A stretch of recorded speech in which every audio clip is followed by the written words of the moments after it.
So thank you so much, everyone, for deciding to join us and to answer some of our students' questions regarding abolition. This is very informal, so I will probably go in alphabetical order in accordance to name. And obviously, since it's just the three of us discussing, please feel free to chime in whenever you like or want. So the first question my students wanted to ask y'all is that they've noticed a trend or an uptick in the kind of co-option of abolitionist language insofar as like calling for police reform. So for example, abolitionists tend to espouse a divest and then invest kind of language, whereas some of the trends we've seen in police reform is to divest from the police, but then invest in police state education. So a lot of universities and colleges are inviting the local police officers to engage with them and have kind of open dialogue, which my students have noticed might possibly be counterproductive.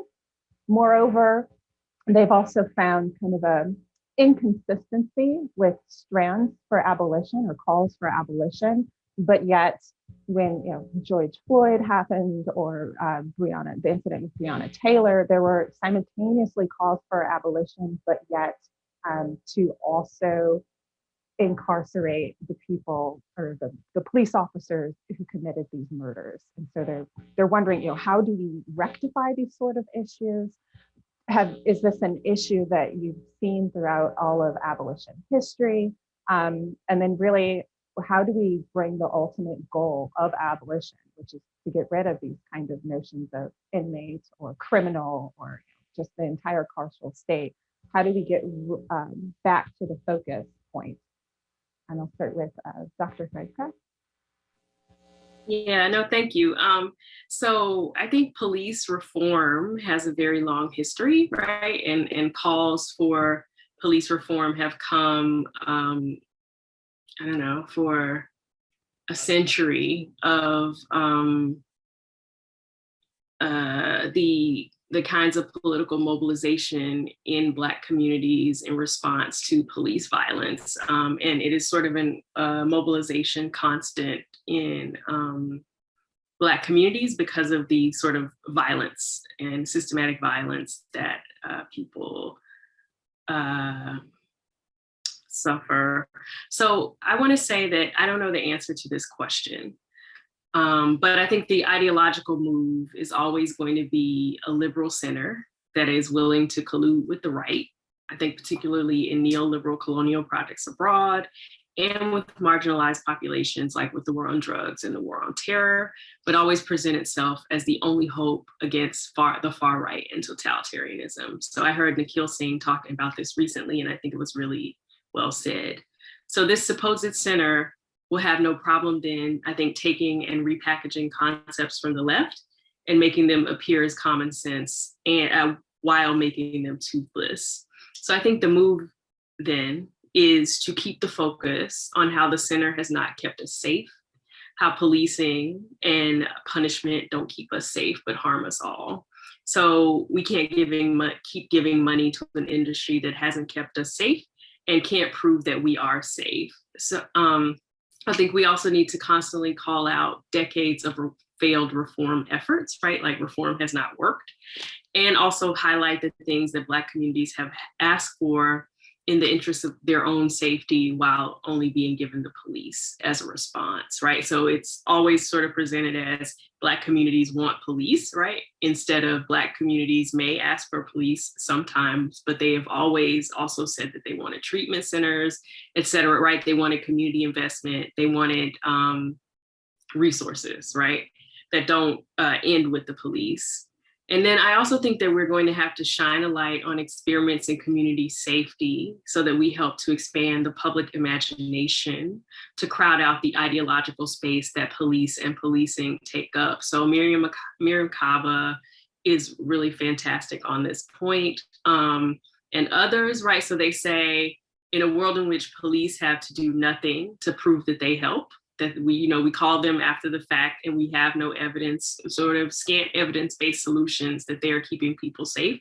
They are not. we have it to the contrary, that they have been harmful in communities. So for example, I'm really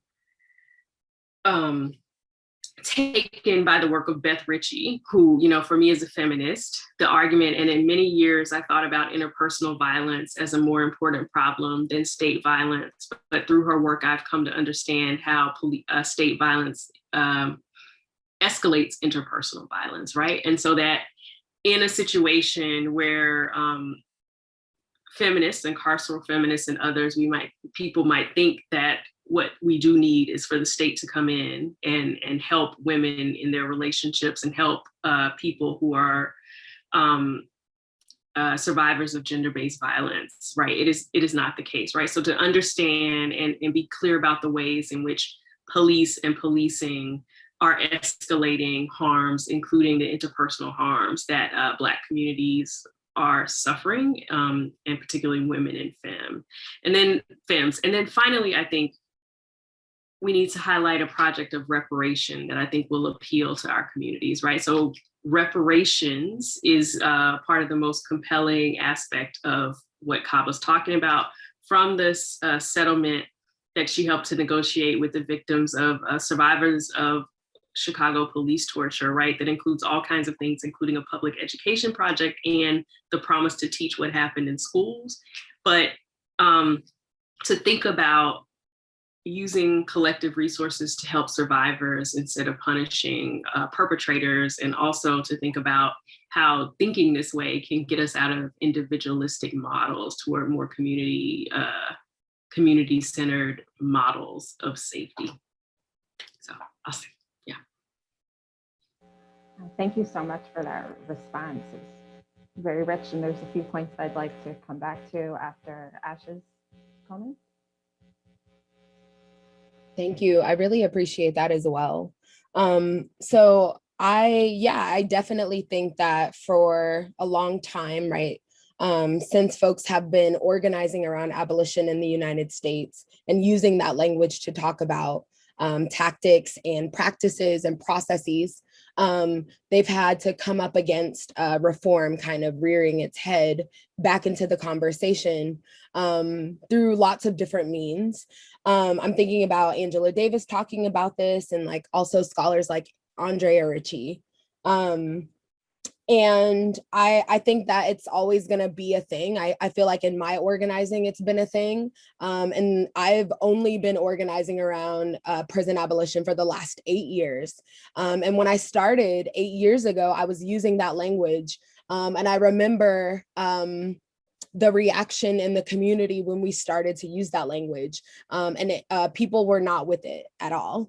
And we've actually been reflecting, like the folks that I've been organizing with for the last 8 years, we've been reflecting on how, well, one, you know, abolition and the language around abolition has been co-opted, but so have some of the tactics.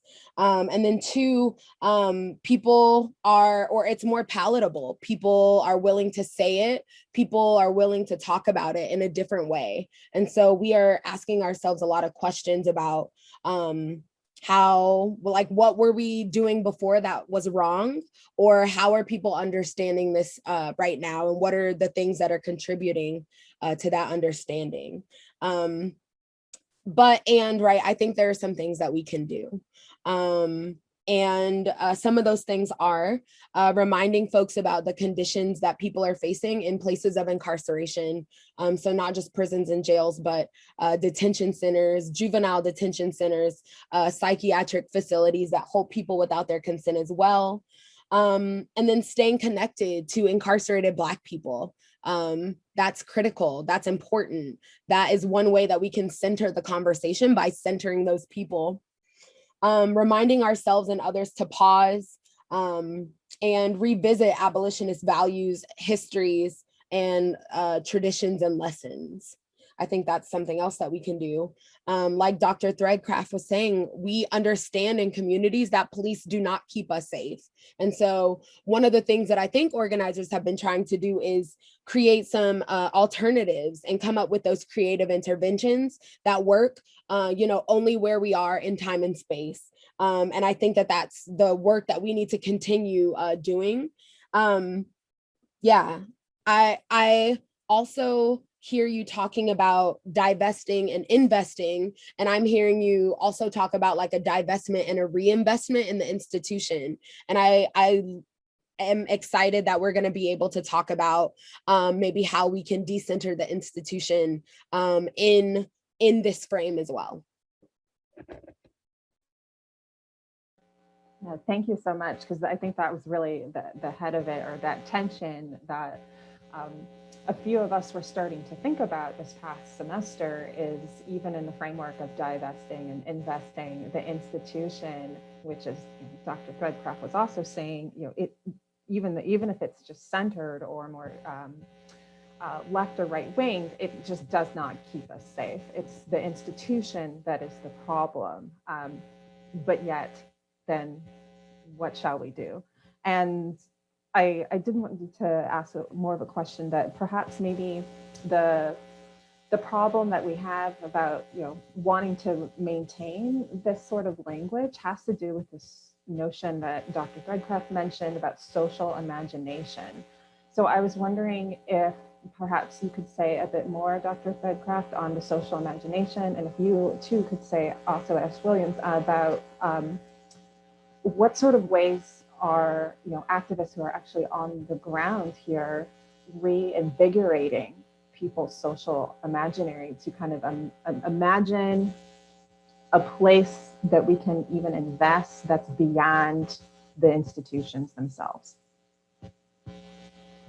Yeah, no, I'll only say, this is something I think about in the work of W.E.B.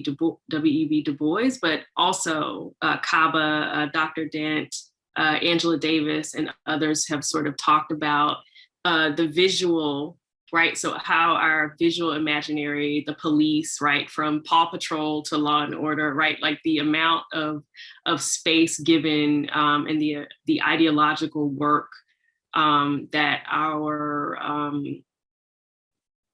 culture, right? So visual culture, on and on and on, is doing, right?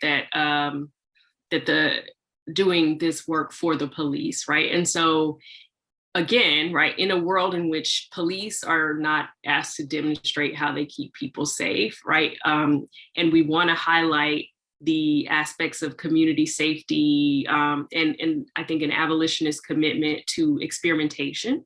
And as Ash said, what works in time locally for communities where they are, right? It is about sort of expanding the option so that people know to call the police, but people do need help, right? And there are times when we're going to ask for help in our relationships with others, right? Neighbors, partners, et cetera.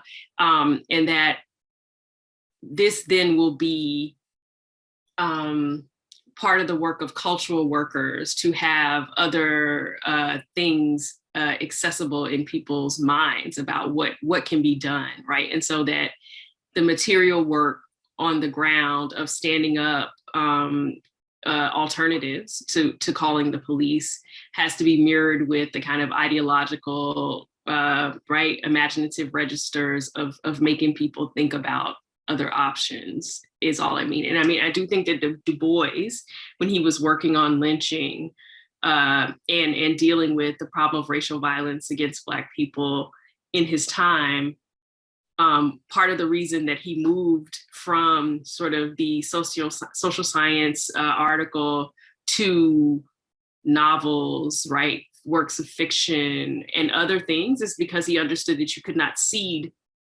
that space to white supremacy. And I think that this is it is key. And I think that his work was quite successful, and not his alone.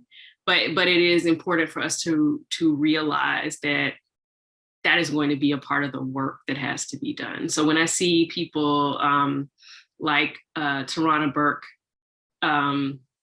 getting development deals, it's interesting, right? But it is a world in which we had people like Les Moonves and other sort of avowed misogynists that are pretty clear they hated women. in charge of vast amounts of the means of production of our culture, right? And so to the understanding that it's part that we have to sort of take it back, right? Yeah.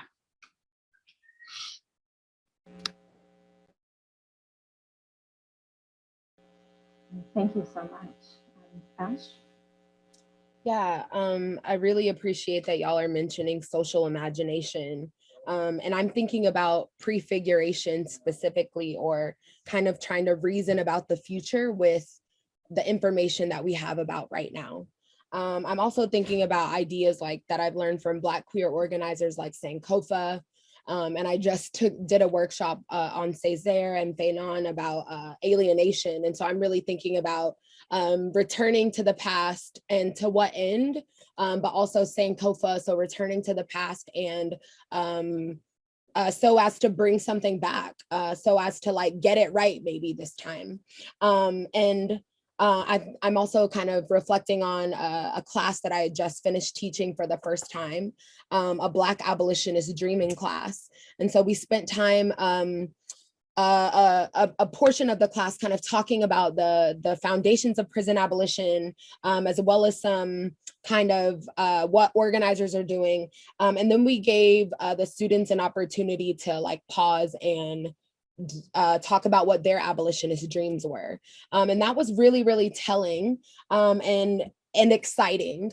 And one thing that I realized as an organizer is that folks in communities are not being given that opportunity enough, I think, to maybe think about it and talk about it with the values of abolition in mind, right? I appreciate kind of the mention of children, and I'm thinking about a lot of things that I've learned from children, but vulnerability being one of those things. And so one of the things that one of the groups that I organize with has done in the last couple of years is a workshop called Don't Call the Cops, Building Alternatives to Calling Police. And so we talk about abolitionist values, and then we actually work with about 4 to 5 different scenarios that are real, anything from like you get a fender bender to someone who's being abused by their partner in the community, but their partner's a police officer. So what are y'all gonna do? Because she actually can't go to the police. And yeah, what we're asking folks to do, right? Folks who do not know each other, we're asking them to come together and think about solutions that'll work for them in their neighborhood. And I'm just thinking about how vulnerability is such an important piece of that. And yeah, I have to make space for that. We have to make space for that. One of the other things that I can say, right, when we prefigure, when we do this imagining, one of the things that I'm concerned about is what is going to happen after all the cages are gone and the walls are gone, right?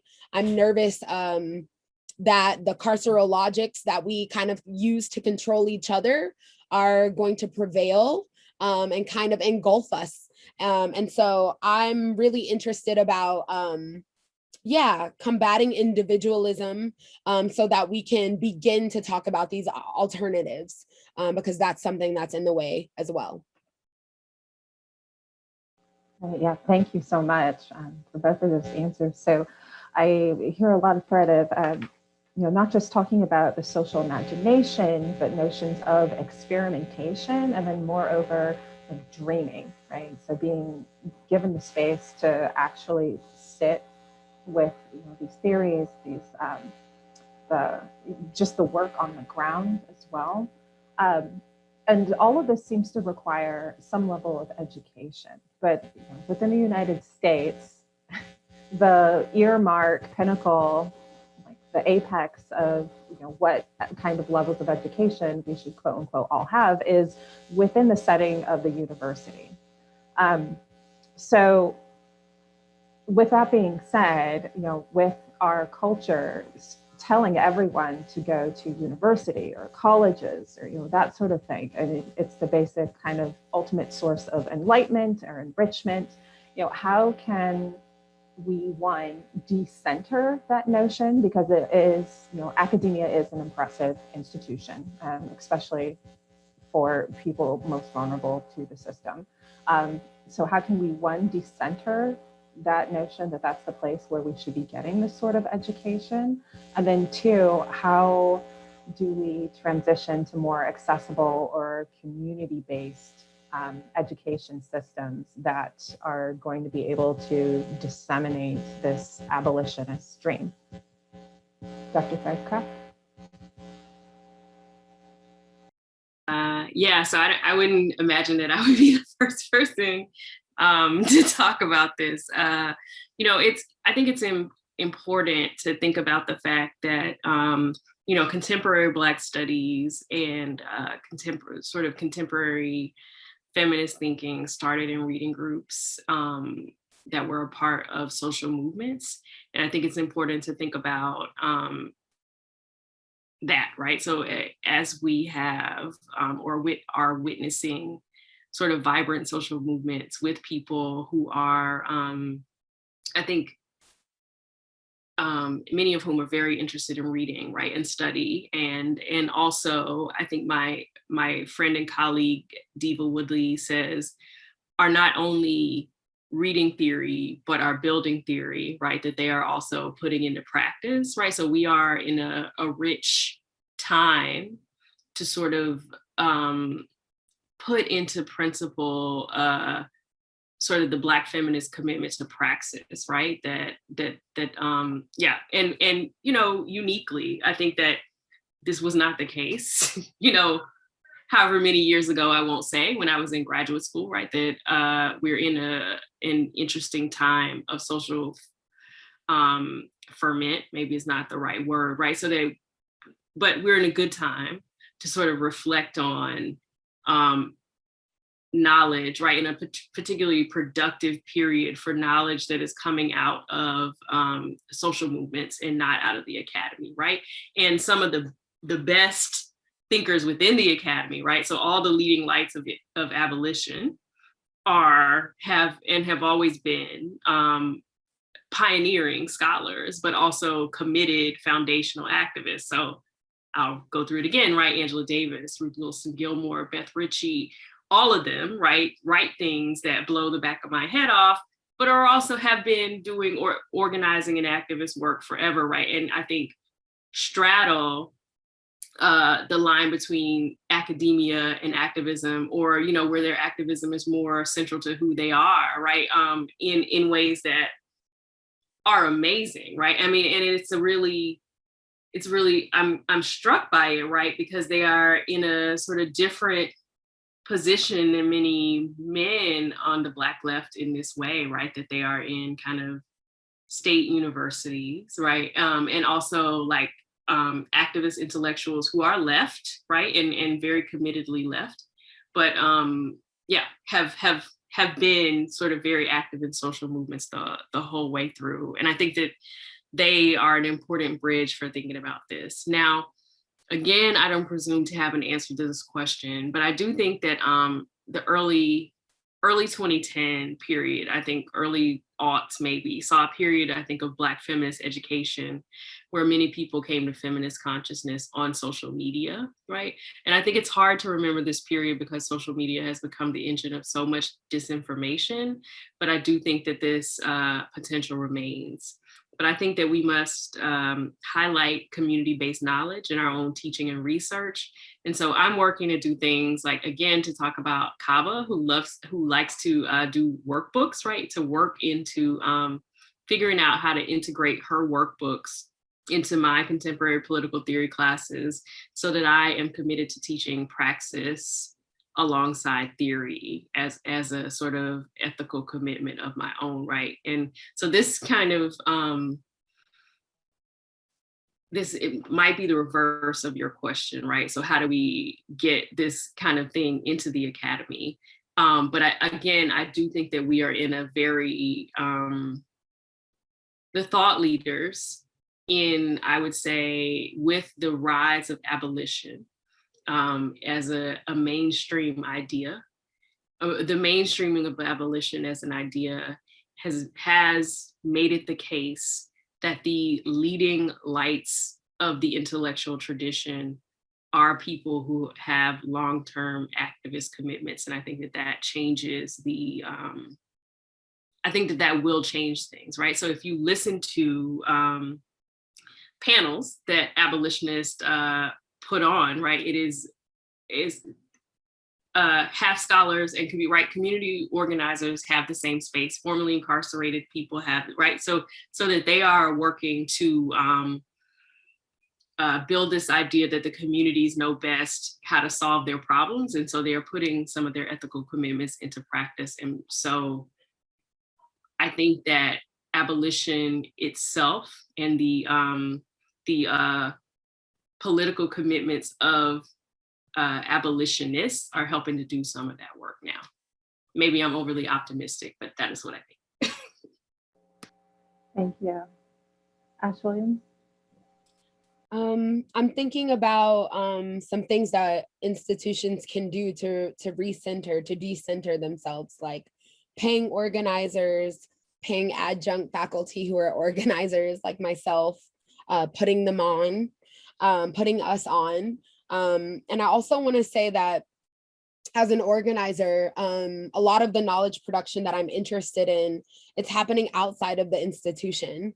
And I am speaking as someone who likes school and is good at doing school, whether that be teaching or being like explicitly in a learning capacity there. But yeah, one of the other reflections I wrote was to stop going to graduate school. Like, you know, I acknowledge that perhaps that's a way that folks like myself are validate the institution by, you know, applying in the first place and trying to like appeal to some of the standards. I think that though the institution might be, if it is good at anything, it might be good at amplifying what's happening on the ground. Or I hope that that's what I do when I go there, or even when I teach, or when I'm not when I'm not there to teach. But I'm also thinking about like unionizing the programs, unionizing all of the programs, supporting worker strikes on campus, and organizing worker strikes. I think that, or I already know the emancipatory potential, thanks to folks like Angela Davis and others, of the institution. Like, I'm very clear about that. And I'm very clear about the ways that it oppresses people, and those of us who are more marginalized than others. And I think that there's maybe a little bit of space. Thank you. That was some real talk about maybe we should perhaps stop going to graduate school, because I know that's a real thing. Yeah. And it really makes me think of too the ways in which so a lot of our time this semester we spent reading about the tension, especially like Black philosophers and Black thinkers have when they go into academia. Like, how much of a reform can you make when the institution is set up where it's not for you, right? So I think I'm going to move into the question of, so how do y'all exactly understand your relationship with the university, especially seeing how it's, it's a restrictive, exclusionary institution and has been historically, especially when so much of both of your work, both academic work, but also the work that you do out in the communities features, Black femmes and liberation struggles. Nice. We'll continue with Ash if you could say more about what you were just saying. Sure. So I want to apply to PhD programs this fall. That is like my truth. That's where I'm at again. I finished my master's program in 2016, and I applied to PhD programs in philosophy right away. I was waitlisted to one of them, and then the rest of them I was rejected. And it really took a toll on me. And it made me feel like I was trying to appeal to the wrong discipline. So I also studied dance when I was in school. And looking back, I realized that there might have been a few other types of programs that could have worked for me. And because I got 2 degrees in philosophy, I thought that I needed to get a PhD in it. And there was some interesting things happening that around that time, the time that I was applying with the movement of particular scholars that I was interested in, and what was happening in the movement for Black lives as well. And so, yeah, with all of that being said, I want to try again.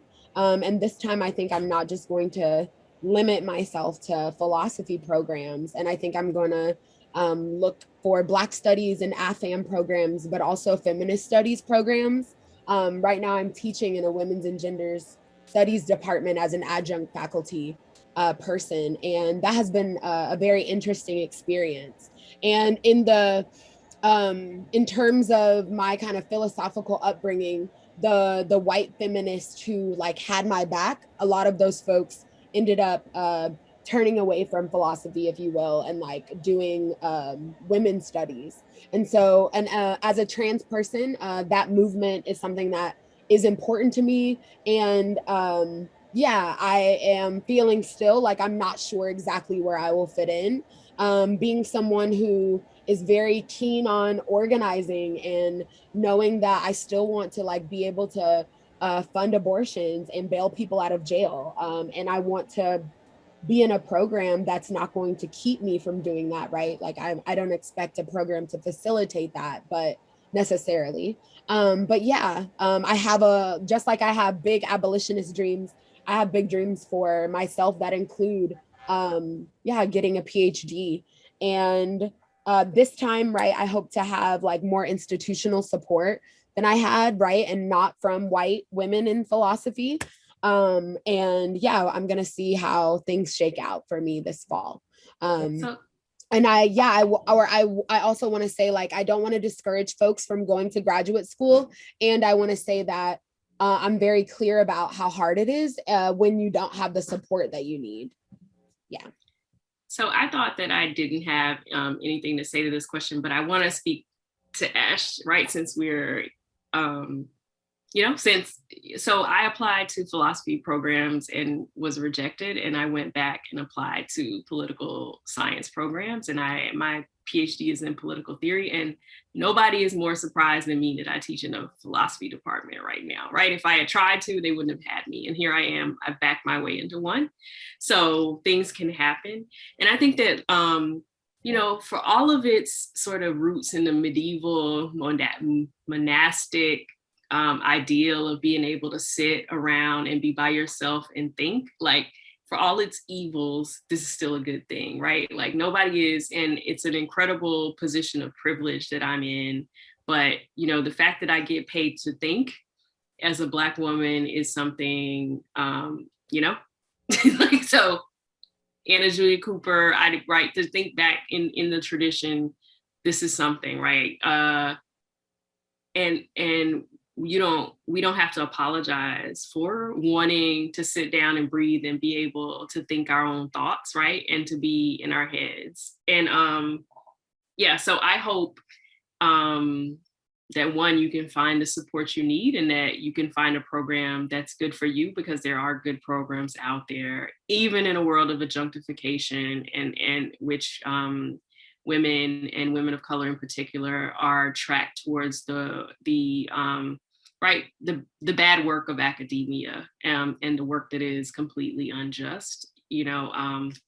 Look for it and hopefully try to find the program, because we need more voices like yours, right, to fight through and get on this side, is what I'll say. Thank you. I appreciate that. Thank you so much. It's kind of funny. I mean, I'm just going to spoof here for a bit. Like, I actually started in political science. That's what my bachelor's and master's degree was in. I had full intention of going on and getting my PhD in poli-sci, but then I noticed that there were some questions, such as, epistemological stances, or what are the reasonings or the argumentative moves that are specifically going on in certain political rhetoric that, for all that political science can give, it could not give me.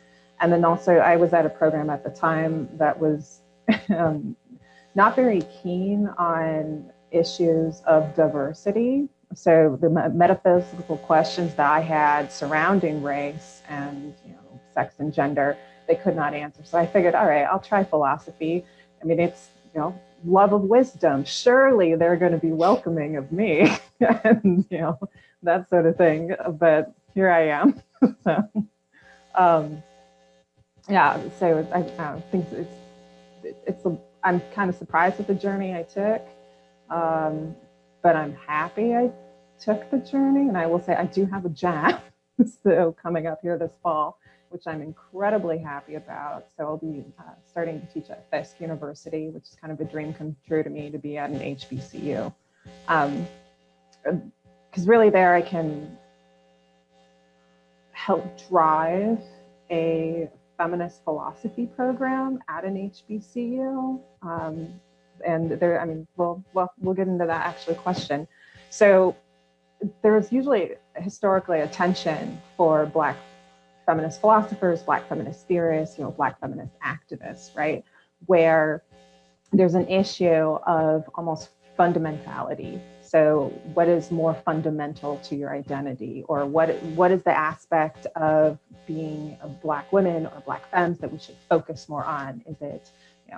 Is it race that's more fundamental than gender? Or is gender more fundamental than race? So I want to know, how do each of you kind of conceptualize the relationship between gender progress and also the Black freedom struggle?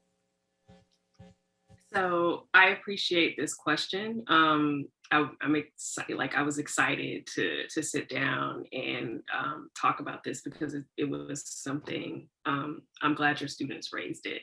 So gender is key to any account of the history of racial hierarchy in the same way that race is integral to any account of the history of gender hierarchy.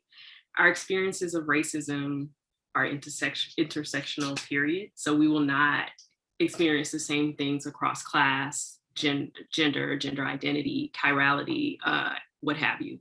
So alleging that racialized people have the wrong gender relations, that their women are too covered up or too uncovered, right? This is how these things go. Pedagogically, the way I've approached this question is to show students how men, and often male nationalists, have made the same arguments against feminists across time, across regions, across movements. So be it US Black feminists in the 60s, 70s, and 80s, Puerto Rican and Chicana feminists who are accused of being venditas, Indigenous and First Nation feminists within the context of the colonial politics of recognition and within today's resurgent politics, Middle Eastern feminists in the Other Awakening, Asian American feminists, women in African anti-colonial struggles. Feminism is always characterized as a distraction from the real issues of racism, xenophobia, settler colonialism, extractive colonialism, on and on and on. And I think the repetition of the arguments helps to highlight how they are disingenuous, right? And how they serve to construct anti-racist projects in the male image and in response to the male experience of racism, colonialism, xenophobia, and what have you, and obscure how sexism, sexual violence, gender-based violence, and family violence, that is, things that are all central to feminist understandings about the organizational power, how these things have all been integral to white supremacist projects, right? So Naomi Klein says that what better way is there to inflict shame, trauma, and addiction in contexts in which all these things are criminalized and punished than through sexual violence, right? So I think repetition and exposing students to these repetitive arguments is one of the ways that I demonstrate that the so-called gender-neutral phenomenon of racism is a particular ideological project and it has to be countered as a lie. Thank you. Here, one of my reflections is what is meant by fundamental, and what do Black feminists want to say is fundamental? And kind of reflecting further on this question, I've been thinking about how Black feminism taught me that race and gender are intertwined, and that for me as an organizer and as a trans person, gender progress is trans liberation, or is something like trans liberation. And so the Black freedom struggle must include that, as far as I'm concerned. And I agree with everything that Dr. Threadcraft just said as well. Exactly. Yes. Thank you so much. I think they were partially, so this question arises from reading Christy Dotson's piece, Between a Rock and a Hard Place, right? Or this notion that when a lot of Black feminist theorists, philosophers are giving work, the common critique is that, well, you're paying too much credence to race here, and it should be gender that's more fundamental, because once all women are liberated, then you'll be included. Or from some more AFAM sides of the debate, it's, well, you're paying too much credence to gender. So if we have Black liberation, you'll be included, right? But yet, as history shows us, we are often not included in either side of the debate. So I think my students were really questioning, like, there seems to be from other people's sides that there's a fundamentality with these sort of issues that we're been talking about, or just even here today. So how do we bring about or reconceptualize, other than just intersectionality? Because in the course we also talked about how intersectionality kind of has been co-opted by especially academia. Like, it's intersectional this, it's intersectional that. I mean, hardly a day goes by where I don't see some new anthology and there's just one little chapter all on, it's like you have to have intersectional somewhere in there. So how do we stay prevalent with the notion that for Black femmes, one is not more fundamental than the other? For Black femmes, like, we can't say, well, one is more salient. There is no just kind of lopsiding off Black or gender, whereas other people perhaps may be able to ignore their privilege in certain areas. Like, we really cannot, because we're very, as Beale would say, Francis Beale would say, there's that double jeopardy element there, or jeopardization there.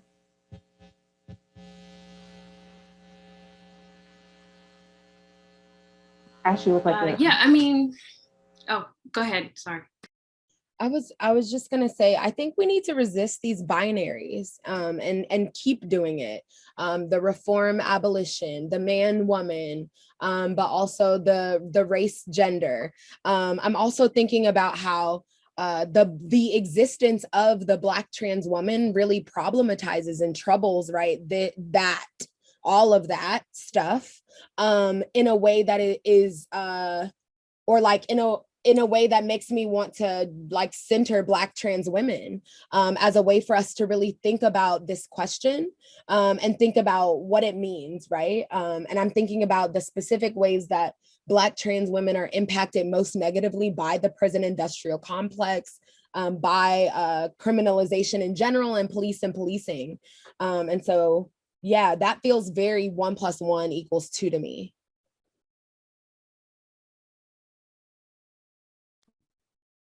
Yeah, I mean, because I think the prison, the abolitionist, the point about the criminal, the prison industrial complex and the criminal legal system is the one to make here. And in Crenshaw's piece, right, the second piece where she's developing the concept of intersectionality, she talks about something that I think Richie goes to talk about in greater detail later, about how, designing projects around intimate partner violence that are sort of designed with white women in mind will not serve the needs of Black women, right? So she talks about counseling and crisis centers that devoted all of their funding to helping women move their cases through court, right? So counseling, how to figure out how to prosecute things. And they were dealing with issues where, one, Black female survivors of violence had much more acute housing needs, right? And are brought into these situations of violence because of patterns of residential segregation and the myriad housing crimes that have been committed against them before the point of violence.